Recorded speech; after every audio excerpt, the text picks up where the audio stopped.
talking climate change. We have with us Dodd Galbreath. He's a professor at Lipscomb. He's director of the Institute of Sustainable Practice. Just a very interesting discussion, talking about its impact here, in our area, globally, what can we do about it, all kinds of stuff. Michael wanted to call back in, I think, with a follow-up question. Michael, did you have a follow-up?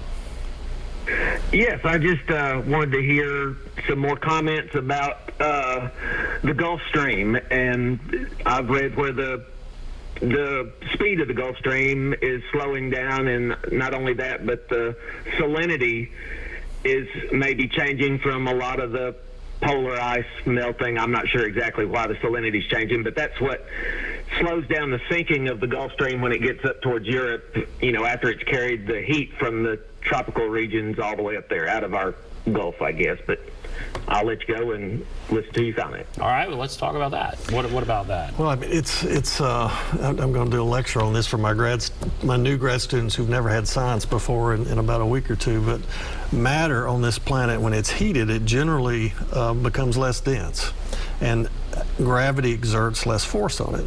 So, and when matter becomes cold, it becomes more dense, and so gravity exerts more force on it. So that's why we have wind. When we have cold air and hot air in conjunction with each other, hot air rising, cold air falling, you get wind. That's the only reason we have wind. Water works in a very similar way, and it's interesting he knew about salinity.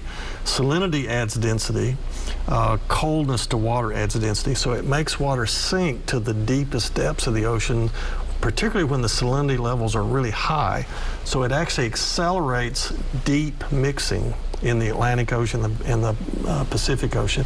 There's actually a conveyor belt of cold water sinking and hot water rising that extends from Greenland down to Antarctica and all the way east into the Indian Ocean, and it makes this continuous loop. And that's what refreshes the ocean, stirs the ocean, just like you stir your tea when you're trying to evenly distribute your sugar, and keeps the oceans healthy. But most people don't know it also manages weather patterns and climate. For example, in geologic time, when Great Britain was connected to France, there was actually a shelf of land. And there was also an opening between Central America and South America. And so water was blocked in one area, water was free to move in another area.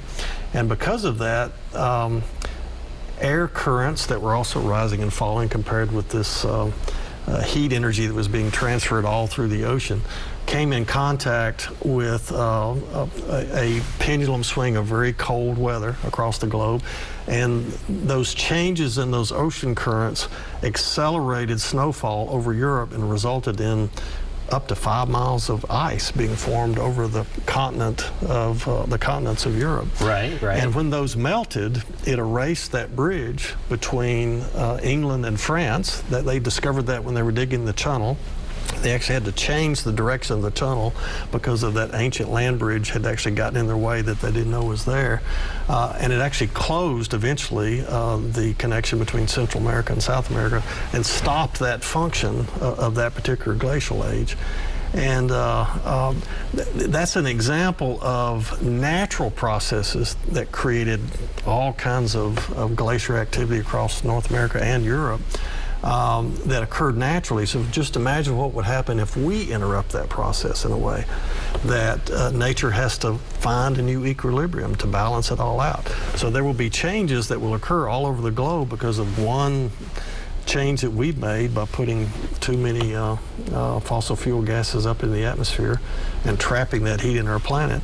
And the planet will sort it out, and we'll go along for the ride.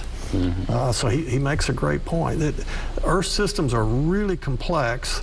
They're organic in nature. They're kind of structural in nature, but they always operate in terms of cycles and flows. And when we interrupt that cycle or flow, it's going to take an off-ramp that's not going to be fun for a while until it finds that dynamic equilibrium in that healthy cycle that we can prosper in. There's so many impacts to this, and I feel like when we first started talking about climate change, it was always the picture of the glacier. We were always talking about glaciers. Glaciers are going to melt. You know, you can get your head around that, and sea level's going to rise. We weren't I don't remember initially talking about lots of rain here in Nashville, but now we're seeing that. We're seeing these storms where these come and sit in Tennessee and in Kentucky.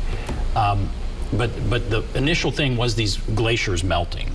So where are we now with that? Where are we with the glaciers? Is it accelerating? Is it not? I feel like there might have been a report out that was kind of concerning, but where are we with glaciers? They're melting and they're rapidly retreating. I read a report just a couple of weeks ago from a scientist who's been in Greenland for a very long time, maybe a decade or two, and he said that actually the melting is occurring at a lot faster rate than they thought possible, and it's, you know, people kind of beat scientists up a bit. You know, even John Prine called them the lonesome science community in one of his songs.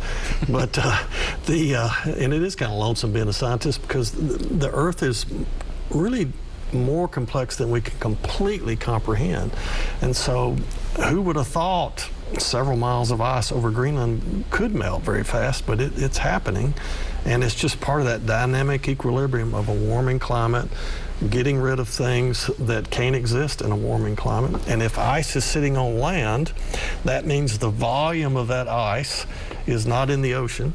So once that ice melts, it's not going to stay there unless someone builds a dam to capture it. It's going to run off of the continent of Greenland, or Iceland, and or Greenland specifically, and it's going to move that flow into the ocean. So the ocean's going to have to rise, because the volume that was on land is now in the ocean.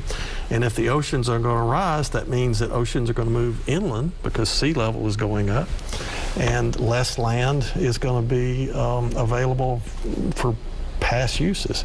So yeah, it's inevitable, but that's part of the dynamic equilibrium that happens. If you look way back in geologic time, back when the planet was trying to find a healthy dynamic, you know, we had these extreme ice ages and these extreme kind of tropical climates. When all the ice melted on the planet, you know, half of the North American continent was underwater. It's happened before. It's happened before. And now we've had a lot of mountain building since then in later geologic ages that have kind of raised the elevations of some of the continents. But there will be places for people to go. What really concerns me is the in-migrations that have occurred in wars have shaken up political systems completely in the last decade. Just imagine what in-migrations from coastlines and islands that will no longer be habitable because sea level rise is now interrupting their infrastructure and creating unpassable roads and unfarmable fields, because salt is now contaminating their coastal farms. It's going to cause a big shift over a lot greater expanse of land than anything wars have done so far. And when might that happen? I mean, let's assume maybe the worst, the best. When does that happen? Well, it mostly depends upon us. You know, like we said earlier, the semi-truck should have had the brakes applied a couple of decades ago, so it's going to keep moving forward. How far the semi-truck intrudes into the lifestyle that we enjoy today before it stops will depend upon how fast we stop these climate emissions. And you know, I have, because of my faith and because of what we've seen in human history, you have to believe that people will adapt, people will migrate and change. It won't be cheap, it won't be easy, it won't be the best scenario that we could have avoided if we'd started earlier, but it's the one we've got. And so if we all start collaborating, like the current federal legislation has accelerated, like Ford is accelerating with its new electric truck in Tennessee, like Metro and Vanderbilt have accelerated with moving to solar energy away from their natural gas boiler at Vanderbilt, you know, we're going to see change, and we just need more people to do it. Or we have to take a break again. I want to ask about cars and the legislation. What impact that does? That just happened. So what does that do? We'll take a break. Be back right after this.